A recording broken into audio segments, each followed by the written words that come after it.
Students, आज का topic है नहर, रेल, डाक, तार के क्षेत्र में औद्योगिक क्रांति।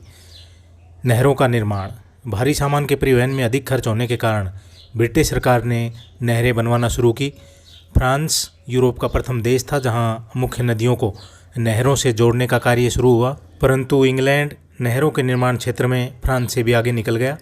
इंग्लैंड में ड्यूक ऑफ ब्रिजवाटर तथा जेम्स ब्रिंडले नामक दो इंजीनियरों ने आधुनिक ढंग से नहरों के निर्माण में महत्वपूर्ण योगदान दिया। 1761 में ड्यूक ऑफ ब्रिजवाटर ने ब्रिंडले की मदद से ब्रिजवाटर से मैनचेस्टर तक 11 मील लंबी नहर का निर्माण कराया। इन दोनों ने 1772 ईस्वी में इंग्लैंड के मैनचेस्टर तथा लिवरपूल को 28 मील लंबी नहर से जोड़ दिया। ब्रिंडले ने अपने जीवन काल में 365 मील लंबी नहरों का निर्माण कराया। 1790 से 1794 के बीच इंग्लैंड में नहर बनाने के 81 कानून पास किए गए। कुछ समय बाद इंग्लैंड के कई प्रमुख शहर बड़ी बड़ी नहरों से जोड़ दिए गए। इससे भारी वस्तुओं को एक स्थान से दूसरे स्थान पर ले जाने में अत्यधिक सुविधा हुई। 1869 ईस्वी में फ्रांसीसी इंजीनियर फर्दिनांद द लेसेप ने स्वेज नहर का निर्माण पूरा कराया, जो भूमध्य सागर और लाल सागर को जोड़ती है। इस नहर के बनने से यूरोप तथा भारत के बीच की दूरी लगभग 1 तिहाई कम हो गई। नेक्स्ट है वाष्प चालित जहाज। अब पानी पर तेज गति से चलने वाले यातायात के साधनों की ओर ध्यान दिया गया। अमेरिकी रॉबर्ट फुल्टन ने 1807 ईस्वी में प्रथम वाष्प चालित नौका का आविष्कार किया।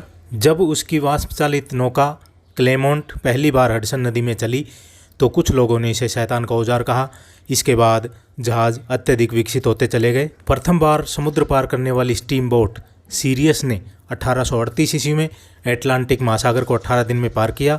धीरे धीरे दुनिया भर में वाष्प चालित जहाज़ों का प्रयोग होने लगा। नेक्स्ट है रेल निर्माण।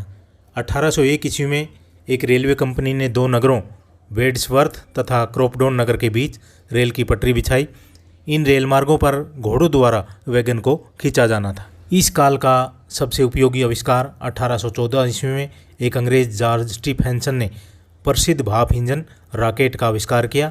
यह भाप की शक्ति से लोहे की पटरियों पर स्वयं चल सकता था, साथ ही सामान लदी गाड़ियों को भी खींच सकता था। 1821 ईस्वी में स्टीफेंसन को स्टोकटन से डार्लिंगटन के बीच रेल लाइन बनाने का निमंत्रण मिला। उसने इस रेल लाइन पर सर्वप्रथम 25 सितंबर 1825 को लोकोमोशन इंजन से 400 फीट लंबे वैगन व 500 यात्रियों को खींचकर दुनिया को आश्चर्यचकित किया। इस आविष्कार से मैनचेस्टर से लिवरपूल के बीच प्रथम रेलगाड़ी चली।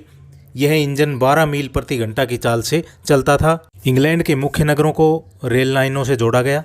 रेलों द्वारा कोयला, लोहा तथा अन्य औद्योगिक उत्पादनों को कम समय में और कम खर्च पर लाना ले जाना संभव हो गया। नेक्स्ट है डाक व तार प्रणाली। संचार के क्षेत्र में भी महत्वपूर्ण सुधार किए गए।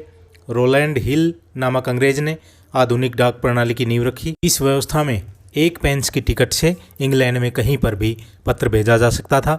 यह व्यवस्था उसने 1840 ईस्वी में की। इसे दूसरे देशों ने भी अपनाया। 1844 ईस्वी में सैमुअल मोर्स ने एक व्यवहारिक तार यंत्र का आविष्कार किया। तार यंत्र के सिद्धांत का उपयोग शीघ्र ही विश्व के महाद्वीपों को परस्पर संबंधित करने के लिए किया गया। 2 महाद्वीपों को जोड़ने के लिए सर्वप्रथम अंतर्जलीय तार यंत्र उत्तरी अमेरिका और यूरोप के मध्य लगाया गया। यह कार्य 1866 ईस्वी में किया गया, जिसे अटलांटिक केबल भी कहा जाता है। इसे साइरस फील्ड नामक व्यक्ति ने निर्मित कराया, जो अमेरिका का रहने वाला था। 1876 ईस्वी में ग्राहम बेल ने टेलीफोन का आविष्कार करके संचार व्यवस्था में महत्वपूर्ण परिवर्तन किया। नेक्स्ट है यांत्रिकी इंजीनियरी। 1800 ईस्वी में हेनरी मांडस्ले ने लोहे की एक लेथ मशीन, जिसे खराद मशीन भी कहा जाता है, इसका आविष्कार किया। 1816 से 1830 के बीच रिचर्ड रॉबर्ट्स ने खराद व प्लेटिंग मशीनों में सुधार किए। तो स्टूडेंट्स, ये थे रेल, डाक, तार क्षेत्र में परिवर्तन, जो BA 6 सेम के लिए उपयोगी हैं। ज़्यादा से ज़्यादा स्टूडेंट्स को शेयर करें। Thank you.